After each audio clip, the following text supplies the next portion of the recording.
కూడా సొంత అబద్ధాలు. ఎస్ మసూన్ రెడ్డి గారు. సార్ ఇప్పుడు మసూన్ రెడ్డి గారు ప్లీజ్.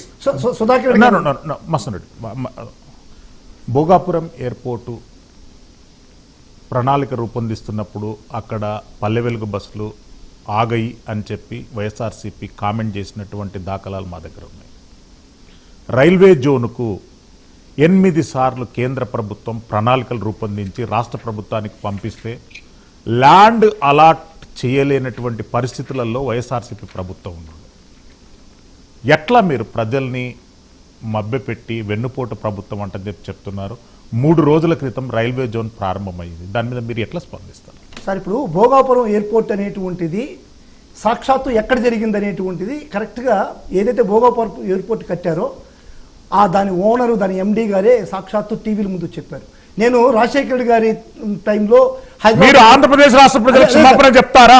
అదే సార్, రెడ్ బస్సులు కూడా ఆగయి, పల్లె వెలుగు బస్సులు కూడా ఆగినటువంటి వాటిని ఎయిర్ బస్సులు అన్నయ్యేటట్టుగా ఇప్పుడు కూటమి ప్రభుత్వం తీర్చిదిద్దుతుంది. మీరు రాష్ట్ర ప్రభుత్వానికి రాష్ట్ర ప్రజలకు క్షమాపణ చెప్తారా? మీరు రైల్వే జోన్ కు ల్యాండ్ కేటాయించకుండా 8 సార్లు కేంద్ర ప్రభుత్వం మిమ్మల్ని లెటర్లు అడిగినా కానీ కేవలం మీరు ల్యాండ్ కేటాయించకుండా కాలయాపన చేసినందుకు మీరు ఉత్తరాంధ్ర ప్రజలకు క్షమాపణ చెప్తారా అని చెప్పి నేను ప్రైమ్ లైన్ వేదికగా అడుగుతున్నాను. సార్ నేను ఒకటి చెప్తున్నాను సార్, ఇప్పుడు ఈ భోగాపురం ఎయిర్పోర్ట్ ఏదన్నా వచ్చిందంటే భోగాపురంలో అది జగన్ గారి యొక్క ప్రభుత్వంలో జగన్ గారి యొక్క సంస్కరణలతో వచ్చింది. భోగాపురం ఎయిర్పోర్ట్లో ల్యాండ్ అక్విజిషన్స్ కానీ టోటల్గా కూడా జగన్మోహన్ రెడ్డి గారి హయాంలో చేశారు. చంద్రబాబు నాయుడు గారు ఊరికే శంకుస్థాపన చేసి కనీసం 1 ఎకరా కూడా ల్యాండ్ అక్విజిషన్ చేయకుండా ఈరోజు చంద్రబాబు నాయుడు గారు నేను చేశాననేటువంటిది మొత్తం ఎయిర్పోర్ట్ నేను చేశాననేటువంటిది అసమంజసం సార్. యాక్చువల్గా అది ప్రైవేట్ ఎయిర్పోర్ట్ సార్, ఇది జిఎంఆర్ ప్రైవేట్ ఎయిర్పోర్ట్.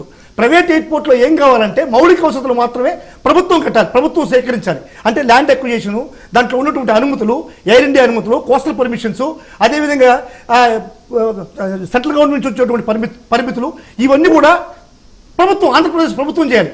ఇవన్నీ కూడా ఆంధ్రప్రదేశ్ ప్రభుత్వం 2014-2019 మధ్యలో జగన్మోహన్ రెడ్డి గారు చేసేశాడు.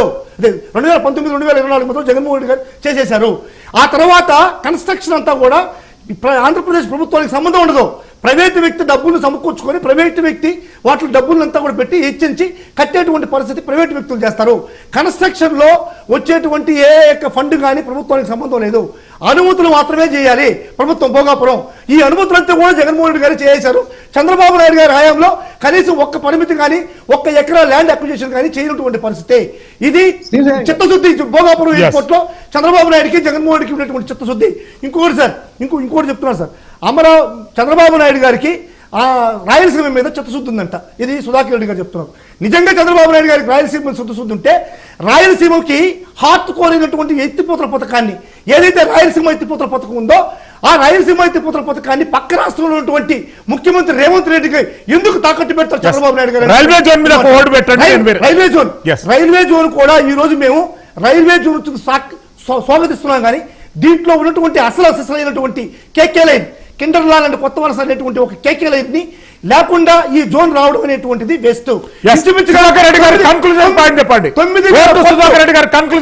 సంవత్సరానికి 9,000 కోట్ల ఆదాయం వచ్చేటువంటి కేకే లైన్ లేకుండా ఈ యొక్క విశాఖ జోన్ పెట్టడం అనేటువంటిది వ్యర్థం. మేము దాన్ని ఈ విధంగా మేము సమర్థించడం అనేటువంటిది తప్పు. సుధాకర్ రెడ్డి గారు కన్క్లూజన్ పాయింట్ ప్లీజ్ చెప్పండి సార్. ఇందాక పాప ప్రసాద్ రెడ్డి గారు